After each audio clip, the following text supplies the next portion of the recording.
this is Ashley's vlog number 6.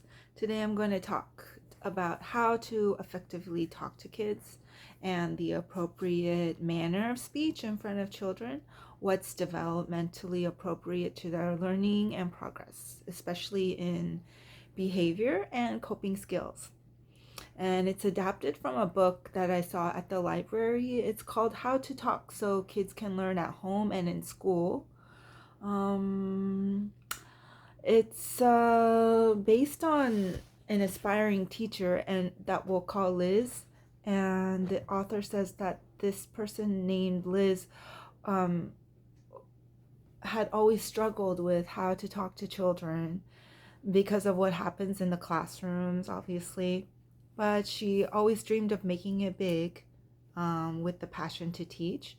And so they wrote in partnership a book on guidance behavior. Now, on the first day of school, we all fear the most dreadful scenario, and that's talking to kids in a negative manner, saying something really, really mean to discredit them. It's a struggle then to know how and what to say to kids, to not encourage them to think on their own. And there are many, many examples of this, but here's a prime example of what not to say. In a scenario, next up, and they're doing the classroom role, they're like, let me know if I kill your name, but Miyun, is this like a North Korean name? Forgive me if I pronounce it wrong, but I see that you're starstruck about pursuing a degree in cosmetology. There just aren't enough teachers and students to go around and participate, and hardly anyone will adhere to your beck and call. Okay, that is what not to say to students, because later down on the road, this kid is thinking, wow, and they're just emotionally scarred for life.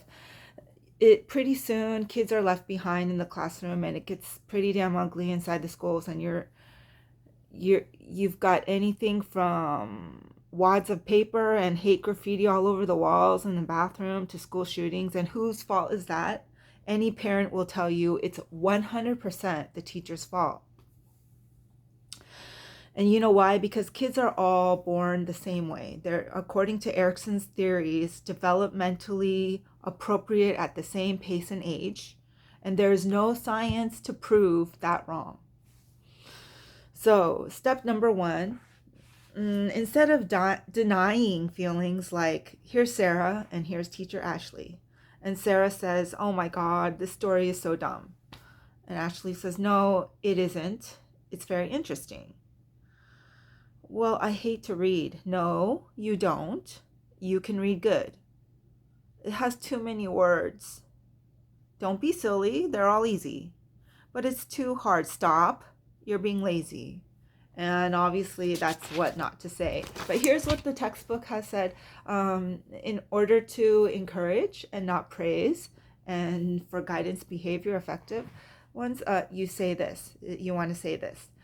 And it's the same mentality that the kid has, but different words coming out from the teacher. The scenario says, the story is dumb. Oh, there's something about it you don't like. This is so like irrelevant. Who cares about Bessie Ross anyways? Oh, the character doesn't interest you. No, I like the last story better, when we read about the horse and the dog. It sounds like you prefer books about animals.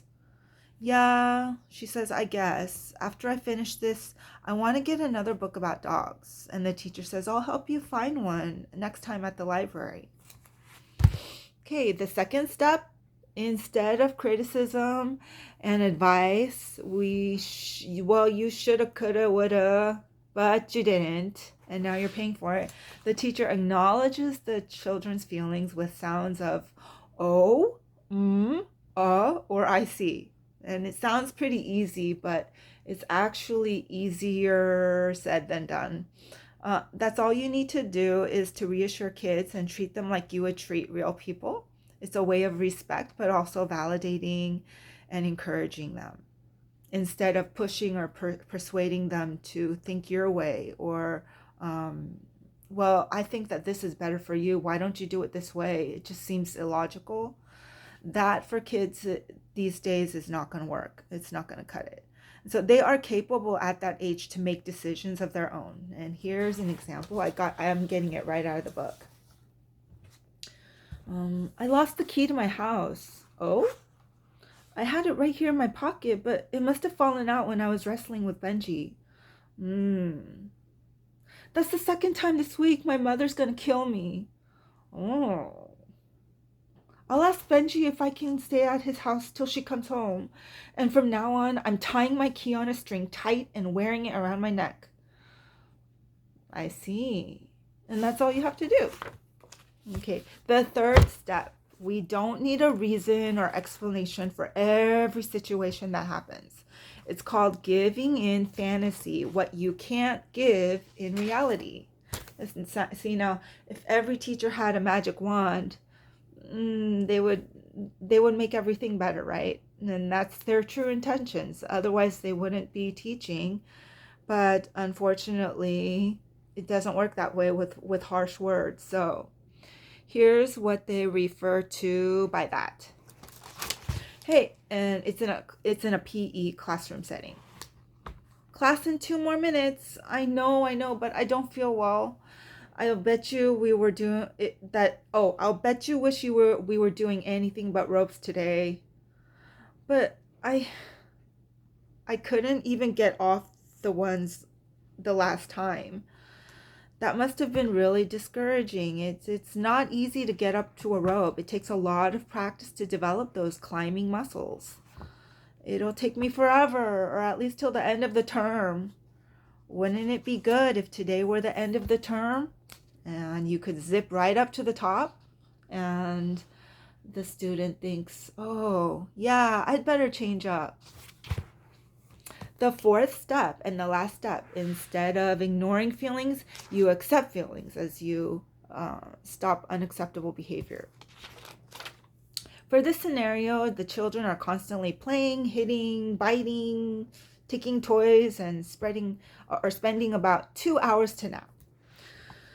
So, but it happens in real life. They're loud, obnoxious, and whatever. In reality, in the real world. Are you able to effectively communicate and prevent such safety measures through speech to the kids? In this classroom setting, we have Holly, Maylee, and Richard. Richard looks on as Holly and Maylee are playing with the paint. Remember to understand that this theory through guidance behaviors, you must also perceive that children don't perform that way, not like you expect. If a teacher says, well, why don't you do this and this to prevent someone from getting hurt, it's not going to work. It's not going to happen because you're constantly ignoring how they feel. You need to bring into attention the way the children feels. Otherwise, you're just going to have the same butterfly effect over and over the whole day until 5 o'clock pickup time. So let's say the teacher says, stop it. Give the paintbrush back to her. Richard, stop it. Stop at this moment. I already said I don't want any jumping off chairs. I already told you that last week. Why do I have to remind you every time? Here's what to please do. And even though I'm saying this and shooting a video and giving you words of advice, I'm a culprit at this because I got a B on my grade for pre-corona, and I'm retaking the class for observation.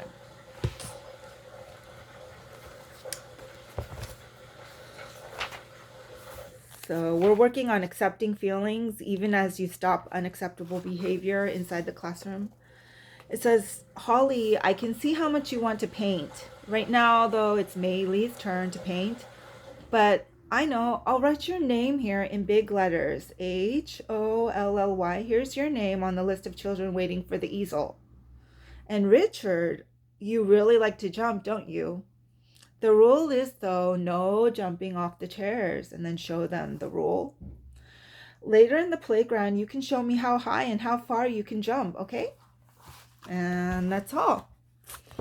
Lastly, while I had some time to think about my own story, because everyone has their own story, um, here's how I relate to this career with kids. I had actually admitted myself to a detox center to get help, and I did that on my own. I think I was very brave and courageous to do that because when I needed help, I went in. And I remember that once a center director told me that because of cultural differences I mentioned about my mom, between my mom and I could always look to help with substance abuse. She gave me a little card because at the center where I was working at, they had different classes for abuse, LGBTQ, and like, um, what am I saying? Eating disorders, whatever class, and it's okay. She said it's okay to be not okay, and that's exactly what the card read. And from then on, I remember thinking, wow, that was really pretty much all I had to hear that day, because teachers, well, anyone really, they eat off of love, and we've had it hard. So when I was at the detox center, I made something like this. I just want to show it to you. It's a picture of actually a slug, and I had compared it to a cheetah because my mom is a cheetah. She's in real estate and she thinks like her brain is a navigator.